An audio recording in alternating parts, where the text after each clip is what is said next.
Hi అండి, అందరికీ నమస్కారం. నేను మీ Venugopal Reddy from Josh innovations private limited, Josh institute of foreign languages, Edunine career guidance సంయుక్తంగా విద్యార్థులకు అవసరమైనటువంటి అనేక వీడియోస్ మనం రూపొందిస్తున్నాం. ఈరోజు మనం ఒక రెండు యూనివర్సిటీస్ మధ్య కంపారిజన్ చేద్దామని అనుకుంటూ ఉన్నాను.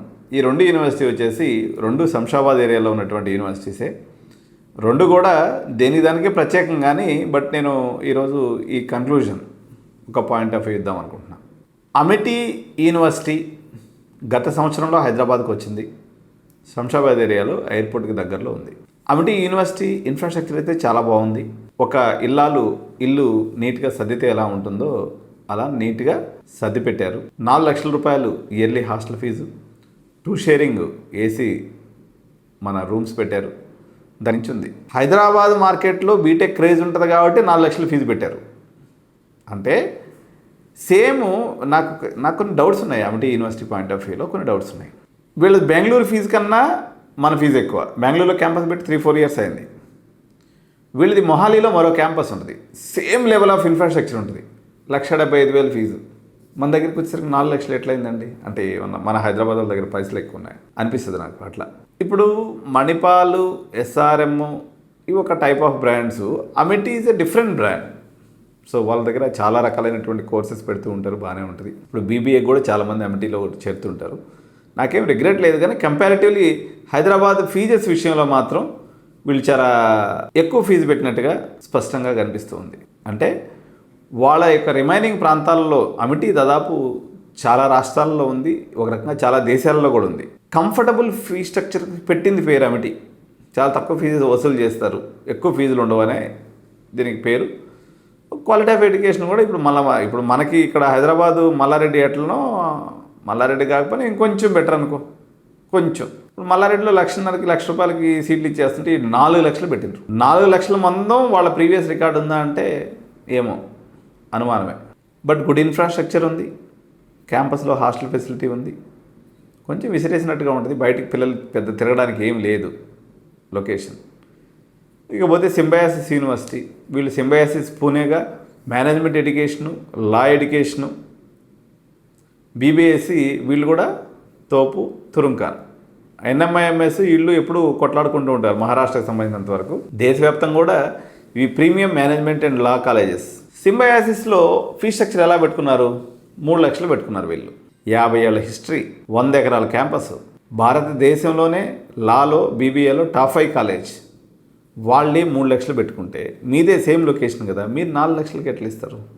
అమిటీకి ఇది నా క్వశ్చన్. నేను అనుకున్నాను వాళ్ళు ఏదో ఫస్ట్ ఇయర్ ఫీ స్ట్రక్చర్ పెట్టినప్పుడు కంఫర్టబుల్గా పర్లేదులే, ఫస్ట్ ఇయర్ వరకు ఫ్రీ ఇచ్చారు, మిగిలిన 3 సంవత్సరాలు కలిపి 12 లక్షలు అవుద్ది అనుకున్నాను.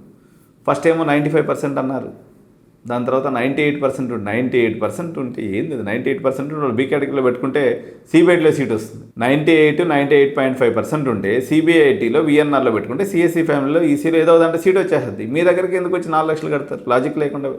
కాబట్టి నాకైతే వాళ్ళ ఫీ స్ట్రక్చర్ పెద్దగా నచ్చలేదు.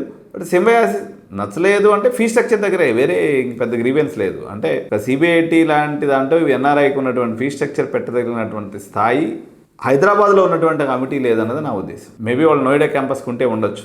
నాకు తెలిసి మొహాలి క్యాంపస్ అంత పెట్టుకుని ఉంటే ఈరోజు హైదరాబాద్లో దుమ్ము దులిపేసి ఉండే అడ్మిషన్స్ ప్రజలకు కూడా హెల్ప్ అయి ఉండేది. కానీ మీరు అట్లా చేయలేదు. మా కేఎల్యూ ఉంది, ఎప్పటి నుంచో ఉంది, గత 30-40 ఏళ్ళ నుంచి వాళ్ళు సర్వీస్ చేస్తున్నారు. వాళ్ళు కూడా 3,30,000 ఫీజు పెట్టుకున్నారు. మీరు మాత్రం 4 లక్షలు ఎందుకు పెట్టారు? వాళ్ళకి ఎవరో రాంగ్ గైడ్ చేసి ఉండొచ్చు నాకు తెలిసి. లేకపోతే హైదరాబాద్ వాళ్ళ దగ్గర పైసలు ఎక్కువ ఉంది. మా దగ్గర ఇప్పుడు మస్తు రియల్ ఎస్టేట్ కూడా లేదండి, పైసలు లేక చచ్చిపోతున్నాం. జర ఫీజు తగ్గించి పెట్టండి మాకు. ఇకపోతే సింబయాసిస్ పాయింట్ ఆఫ్ వ్యూ వస్తే 3 లక్షలు ఫీజు నడుస్తుంది. హాస్టల్ ఫీజు వీళ్ళ దగ్గర కూడా దబాయించి పెట్టినారు. 3,30,000 హాస్టల్ ఫీజు ఉంది. బట్ సీట్స్ అయితే ఉన్నాయి. Campus comparatively Amity versus Symbiosis తీసుకున్నప్పుడు ఆబ్వియస్గా సింబయాసిస్ యొక్క ఇన్ఫ్రాస్ట్రక్చర్ ముందు అమిటీ ఇన్ఫ్రాస్ట్రక్చర్ జుజుపి ఏం లేదు. వాళ్ళు ప్రజెంట్ టెంపరీ క్యాంపస్ లా కాలేజీలో రన్ చేస్తున్నారు, కానీ వాళ్ళు అక్కడి నుంచి తీసిన తర్వాత 5,50,000 స్క్వేర్ ఫీట్తో బ్యూటిఫుల్ బిల్డింగ్ కట్టిస్తున్నారు. ఈ సెప్టెంబర్కే రెడీ అయిపోయేటట్టుంది బిల్డింగ్. ఆల్మోస్ట్ కన్స్ట్రక్షన్ దగ్గర పడింది. ఎన్ని క్యాంటీన్లు, ఎంత వైబ్రెంట్, మస్తు కలర్ఫుల్గా చిల్గా ఉంటుంది campus. North Indian culture, north Indians యొక్క హవా ఎక్కువ. దాదాపు 50% పైన నార్త్ ఇండియన్స్ ఉంటారు అక్కడ.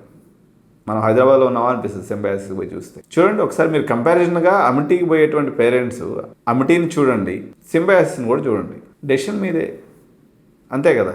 కాకపోతే ఎడ్యునైన్గా మేమేం చేస్తామంటే will make you comfortable.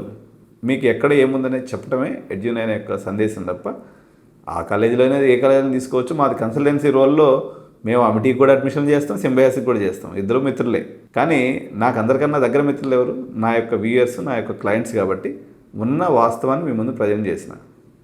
So ఇప్పుడు నేను చెప్పిన దాంట్లో మీకు అవాస్తవాన్ని అనిపించే పాయింట్ ఏదైనా ఉంటే కింద కామెంట్స్లో ఇక మీ ఇష్టం, గట్టిగా మీరు నన్ను మొత్తవచ్చు.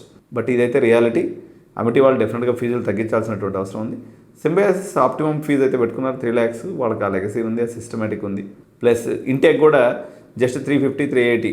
అమిటీ ఇంటేక్ వచ్చి 1000. సో ఈ రెండు కాలేజీల మధ్య ఇదండి కంపారిజన్ ఫీజెస్.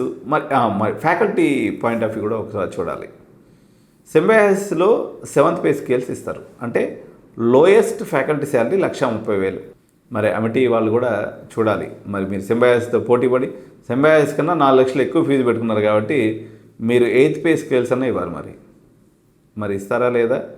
ఫ్యాకల్టీకి ఎంత శాలరీస్ ఉన్నాయనేది కూడా మనం చూడాలి. ఎందుకంటే పిల్లవాడికి అడిగి పోయిన తర్వాత పెయింట్లో గోడలో కాదు చదువు చెప్పేది టీచర్స్. మాకు జర పైసలు ఎక్కువ ఇస్తే మేము కూడా సంతోషంగా పాఠం చెప్తాం. యాజ్ ఎ టీచర్గా నేను చెప్పే మాట ఇది. కుంచించి 35,000, 45,000 ఇస్తామంటే దానికి తగ్గట్టే చెప్పేవాళ్ళు చెప్తారు. ఒకవేళ చెప్పగలిగినా కూడా మా ఫ్యాకల్టీ చెప్పగలిగినా కూడా చెప్పరు.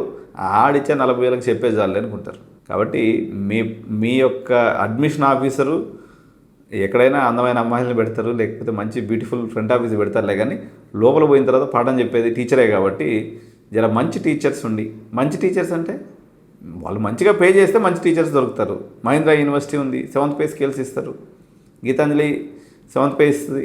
అంటే 7th pay ఇచ్చేటువంటి కాలేజెస్ ఏమున్నాయనేది చూసుకోండి. ఇది చాలా ఇంపార్టెంట్ ఫ్యాక్టర్. ఇది చెప్తే నాకు అన్ని కాలేజీలు తెలుసులే, కానీ ఎవడెవడు 7th pay ఇస్తాడు, ఎవడ ఎక్స్ప్లాయిట్ చేసి ఫ్యాకల్టీ చేత 34,000కి ముష్టి జీతం ఇచ్చి పాఠాలు చెప్పించుకుంటారో అందరు దొంగల గురించి తెలుసు. కానీ పబ్లిక్గా చెప్తే పంచాయతీ అవుతుంది. నేను చెప్పలేను. కానీ ఇప్పుడు ఒకసారి మీరు గమనించుకోండి. కాలేజీ పోయినప్పుడు ఈ విషయానికి జాగ్రత్తగా చూడండి. ఓకేనా? ఈ వీడియో నచ్చినట్లయితే మీ యొక్క ఫ్రెండ్స్కి, అదేవిధంగా యూనివర్సిటీలో చేరాలనుకునే ప్రీమియం యూనివర్సిటీస్, హైదరాబాద్ పాయింట్ ఆఫ్లో చేరాలన్న యూనివర్సిటీ చేరాలనుకున్నటువంటి పేరెంట్స్కి కూడా వీడియోని షేర్ చేయండి.